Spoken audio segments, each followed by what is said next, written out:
From his bunkers in Pyongyang, Kim Jong-un tonight is posing an enormous challenge to two of the world's most powerful leaders.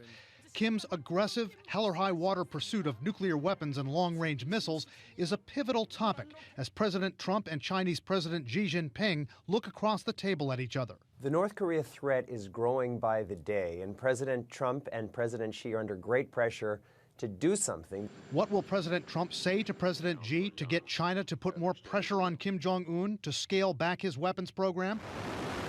A senior White House official says they'll try to get China to exert its massive economic leverage over North Korea. But analysts say Mr. Trump could also threaten to impose so-called secondary sanctions on China if they don't do more to pressure Kim. Secondary sanctions are essentially the use of United States sanctions directly against Chinese companies that are doing business with North Korea.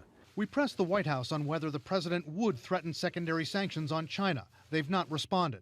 Another option is talking directly to Kim, a move Democratic Senator Ed Markey is pushing the Trump administration to consider. The United States must do something that the Chinese want us to do, which is to engage in direct negotiations with Kim. And in return, Markey says, China would tighten the economic screws on North Korea if Kim doesn't negotiate in good faith.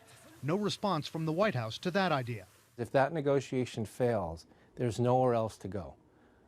And that's a very dangerous place to put any president.